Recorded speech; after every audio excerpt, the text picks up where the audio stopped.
मैंने कहा कि अरे बताया नहीं, अकेले जा रहे हो। मैंने कहा हाँ मैं अकेले जा रहा हूँ। और तो जेएनयू में अकेले जा रहे हो। मैंने कहा मैं तो 3 लोगों के गुजरात में भी अकेले जाता हूँ। ऐसा लगता है कि उनके पास अपना जवाब नहीं था, तो उन्होंने उस जावेद अख्तर का संवाद चुरा लिया जिस जावेद अख्तर से वो नफरत करते हैं। जाओ पहले अपने भाई का साइन लेकर आओ।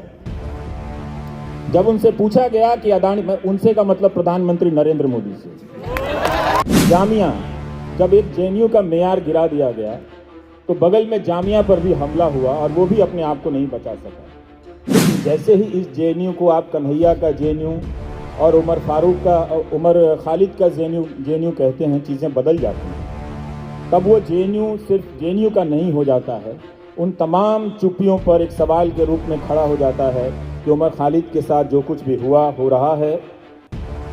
2 लोगों का नाम आप जानते हैं, तीसरे का नाम आप नहीं जानते हैं, जिन्होंने आजकल एक ग्लोबल चैनल खरीदा है, गौतम अदानी का। तो मेरे शुभचिंतक हैं, दोस्त हैं, उनके जहन में जब ये बात आने लगी कि वहाँ क्यों जा रहे हो, वहाँ किसी के साथ जाना चाहिए था, अकेले क्यों जा रहे हो, तो मैंने कहा कि भाई ठीक है, इस देश में धर्म की राजनीति हो रही है, तथ्य तो एक ही हो सकता है ना कि पुलिस के पास सबूत नहीं है, और वो सबूत नहीं है और किसी बेगुनाह को आप हफ्तों, महीनों, वर्षों जेल में डाल दें।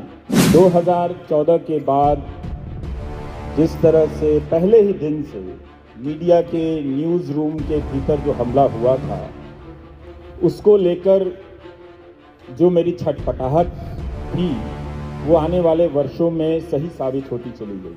कुछ लोग हैं, आप लोग हैं, जो किसी के लिए तालियां बजा रहे हैं, तो इससे मुझे एहसास तो होता है कि मैं अकेला नहीं हूँ। वो जमानत का फैसला तक नहीं दे रहे हैं। जब जज की कुर्सी पर बैठे लोग जमानत का फैसला अपनी कानूनी समझ और विवेक से ना दे पाएं, इसका मतलब आप किसी भूखंड में तो रहते हैं, आप किसी भूभाग में तो रह रहे हैं, किसी पहाड़ के टीले पर रह रहे हैं, किसी नदी के किनारे रह रहे हैं, किसी सड़क के किनारे रह रहे हैं, किसी मोहल्ले में रह रहे हैं, मगर किसी देश में नहीं रह रहे हैं। आज सबसे ज़्यादा मुझे सुरक्षा की ज़रूरत नहीं है, सबसे ज़्यादा अगर सुरक्षा की ज़रूरत है तो जजों को है, क्योंकि मुझे लग रहा था आए तो सब लोग हैं, कुछ सेब लेकर आए होंगे, कुछ अंडे भी, तो मैं 2 तरह के रुमाल लेकर आया था।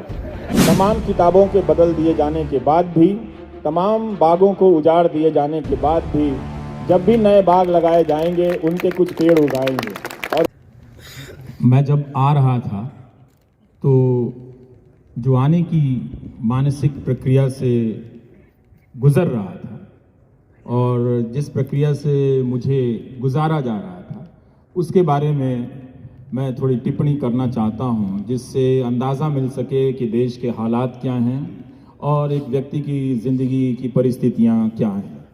मैं आ तो रहा था उस व्यक्ति के नाम पर बने विश्वविद्यालय में, जिस व्यक्ति से आज तक किसी ने नहीं कहा कि तुमने अपना नाम नाना के नाम पर क्यों नहीं रखा।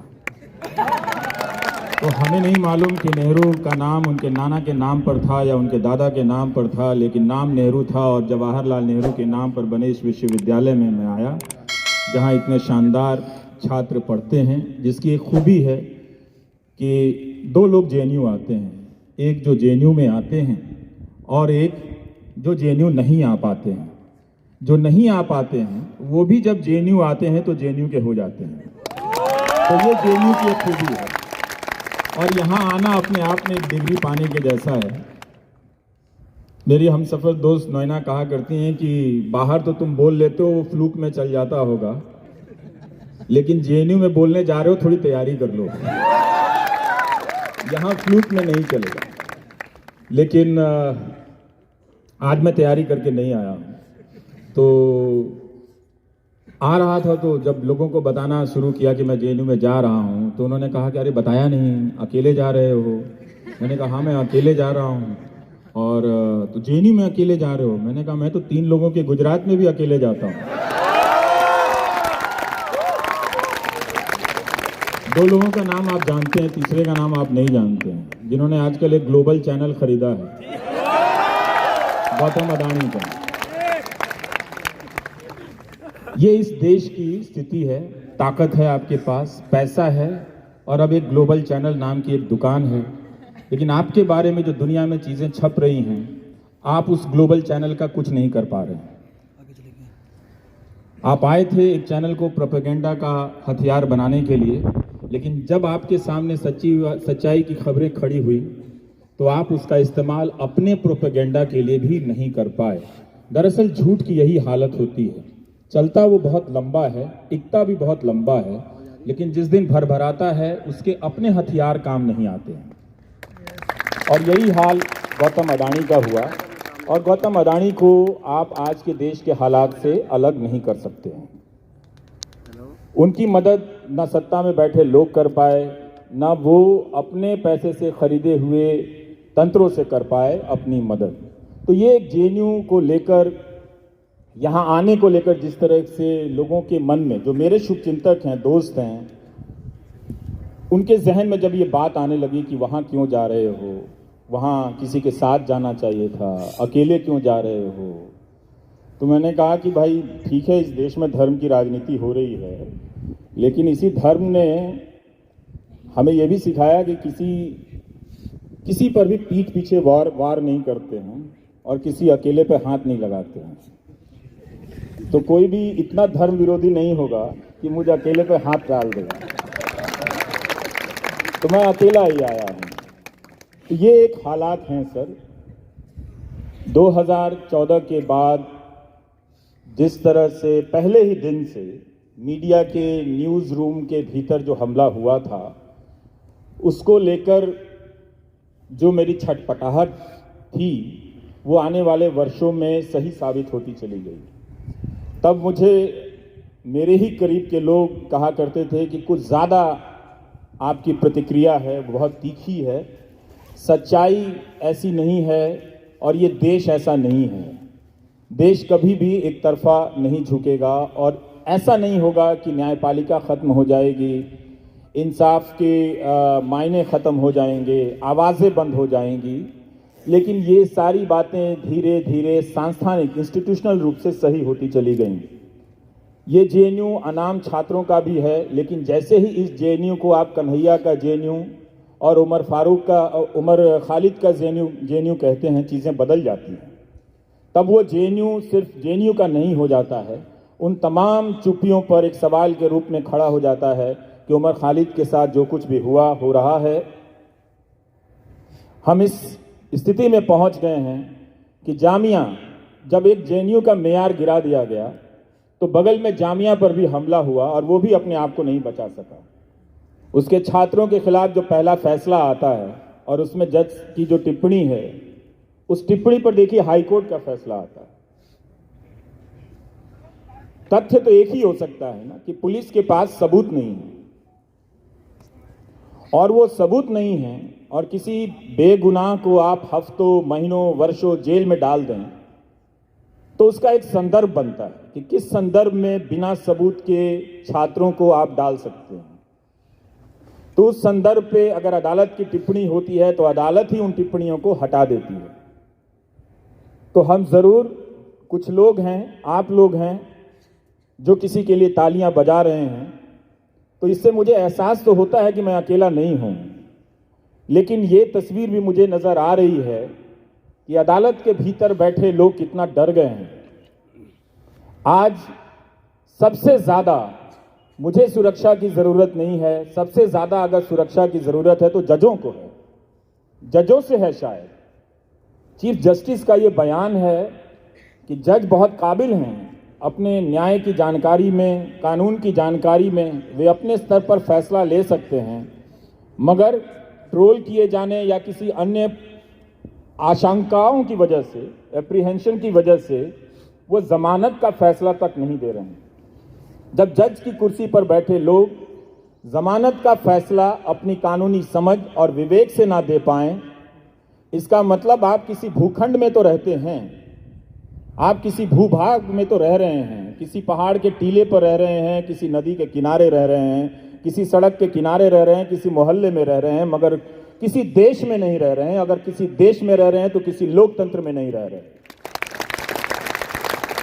अगर न्यायपालिका में बैठे लोग जमानत का फैसला तक नहीं दे सकते और ये टिप्पणी तक नहीं कर सकते कि पुलिस ने जानबूझकर बिना सबूतों के आधार पर बेवजह किसी को चुप कराने के लिए निशाना बनाया, जो कि इस देश की न्यायपालिका और कानूनी प्रक्रिया की एक सच्चाई है, हर दौर की सच्चाई है, हर सरकारों की सच्चाई है, हम सब जानते हैं, और उसे एक्सपंज करा दिया जाता है। फिर बाद में जज रिक्यूज कर लेते हैं। जो भी परिस्थितियां हैं हम सब देख रहे हैं, मगर हम कब तक देखेंगे?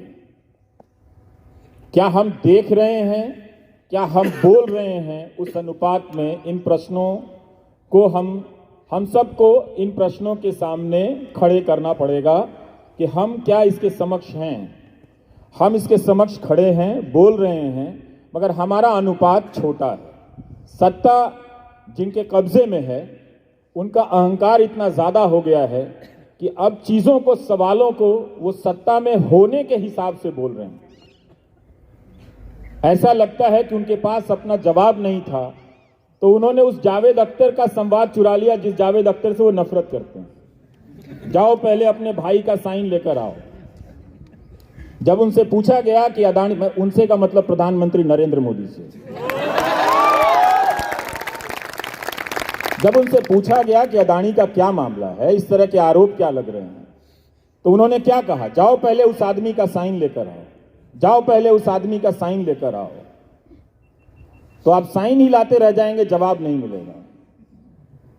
तो उन्होंने कहा कि जिन्हें सिलेंडर मिला है उससे होकर गुजरना पड़ेगा सवालों को, जिन्हें झोपड़ी मिली है, घर मिला है, उनसे आपके सवालों को होकर गुजरना पड़ेगा, जिन्हें हमने बिजली का कनेक्शन दिया है उनसे गुजरना पड़ेगा। तो उन सब का आप साइन लेकर आएंगे, तब आप अदानी के बारे में सवाल पूछ सकते हैं कि आपका अदानी से रिश्ता क्या है। तो हम इस मकाम पर खड़े हैं। बहुत अच्छी बात है कि इसी जेएनयू से चीज़ों को ध्वस्त करने की शुरुआत हुई थी, और जो हमला था वो एक लैंडमार्क है इस देश की राजनीति का। वो एक विश्वविद्यालय पर हमला नहीं था, क्योंकि जेएनयू जो है अभी भी एक साहस का केंद्र है, और ये आज भी जिन्होंने भी इसका आयोजन किया, इसकी इजाज़त दी, वो सब हकदार हैं, और जिन्होंने शांतिपूर्ण तरीके से मुझे 10 मिनट बोलने दिया वो भी उसके हकदार हैं। क्योंकि मुझे लग रहा था आए तो सब लोग हैं, कुछ सेब लेकर आए होंगे, कुछ अंडे भी, तो मैं 2 तरह के रुमाल लेकर आया था, पर लगता है उसकी ज़रूरत नहीं पड़ेगी। पर यह अच्छी बात है कि उनमें भी धीरे धीरे आगे चलकर सुनने की सहनशीलता विकसित हुई, और ये सहनशीलता उनमें खुद से नहीं हुई, क्योंकि उन्हें जिस तरफ बहाया जा रहा था, वो अच्छे लोग थे, वो ज़रूर अलग धारा में सोचने के प्रशिक्षित लोग हैं, और अलग तरह की धाराओं में सोचने वाले लोग होने ही चाहिए। अगर नहीं हो तो फिर जेएनयू होने का कोई मतलब नहीं रह जाता है। तो उनका होना भी जेएनयू को समृद्ध करता था। लेकिन जिस तरह से नकाबपोश लोग यहाँ के हॉस्टलों में घुस आए और आज तक नहीं पकड़े गए, वाकई मुझे लग रहा था कि क्या मुझे भी मंकी कैप लेकर चलना चाहिए, कि बोल कर तो आऊँ मगर किसी को पता ना चले कि रवीश आया था।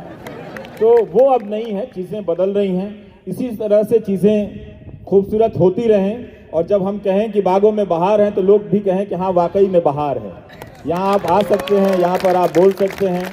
तो ये जेएनयू वो अर्जित करता है जिस जेएनयू के नाम पर पूरे देश के विश्वविद्यालयों में या पूरे देश के छात्रों में, जिनके भीतर एक सपना पनपा था अच्छी यूनिवर्सिटी का, उसे कुचला गया, उसके सपने से जेएनयू को विस्थापित कर दिया गया। लेकिन ये नहीं बताया गया कि अगर जेएनयू नहीं तो दूसरा आदर्श विश्वविद्यालय कौन है, उन्हें ये नहीं बताया गया। पर कितनी सुंदर बात है कि इन तमाम हमलों के बीच जेएनयू खड़ा रहा कि हम नहीं, दूसरा कौन है ये हम नहीं जानते, मगर दूसरे का नाम आने से पहले हम ये जानते हैं कि हम हैं। तो आप हैं, तो आप सबका होना हमारे वक्त के लिए बहुत अच्छी बात है। उस वक्त भी जो यहाँ के छात्र थे, उन्होंने रातों को जागकर उस हमले का मुकाबला किया था, वो सब इस इतिहास के विद्यार्थी हैं। वो सब गुमनाम होते हुए भी इस इतिहास में दर्ज किए जाएंगे। तमाम किताबों के बदल दिए जाने के बाद भी, तमाम बागों को उजाड़ दिए जाने के बाद भी, जब भी नए बाग लगाए जाएंगे उनके कुछ पेड़ उगाएंगे, और उन पेड़ों पर और उन पौधों पर उस तरह के फूल निकल आएंगे जो ऐसे हमलों के वक्त लोकतांत्रिक चरित्र का निर्वहन करेंगे और आकर सवाल करेंगे, गलत को गलत कह देंगे और डंडा उठाकर गलत को सही कहने वालों को अपने तरीके से शर्मिंदा कर देंगे। तो ज़्यादा मैं बोलना चाहूँगा, बोलता ही रहूँगा, वो अच्छी बात नहीं है। तो मैं प्रोफेसर आनंद को ये माइक सौंपता हूँ कि वो सवाल करें, आप लोग भी सवाल करें, मुश्किल सवाल करें। जिन सवालों के जवाब मुझे नहीं देने होंगे मैं कह दूंगा कि 9 करोड़ सिलेंडर जिन्हें मिले हैं उनसे पूछ कर आइए, 11 करोड़ जिन्हें पानी का कनेक्शन मिला है उनसे पूछ कर आइए। और मैं जावेद अख्तर को निजी रूप से उलाहना भेजूंगा कि आपने ऐसा डायलॉग क्यों लिखा कि जाओ पहले उस आदमी का साइन लेकर आओ। कम से कम प्रधानमंत्री को कॉपीराइट की फीस जावेद अख्तर को भिजवा देनी चाहिए थी। अगर इस देश में जावेद अख्तर ना हुए होते तो प्रधानमंत्री अदानी को संसद में खड़े होकर डिफेंड नहीं कर पाते। तो आपको और हम सबको इस बात के लिए शुक्रगुजार होना चाहिए कि कम से कम मेरे आने से पहले जावेद अख्तर इस दुनिया में आ गए थे और वो फिल्मों में आ गए थे। अच्छी बात ये हुई कि फिल्मों में वो डायलॉग लिख रहे थे कि भाई जाकर पहले उस आदमी का साइन लेकर आओ। तो मुश्किल सवालों के जवाब के लिए मैं आपको ये काम दे दूंगा कि आप साइन लेकर आएं और लाते रहें, तब तक मैं अपने घर चला जाऊंगा। Thank you.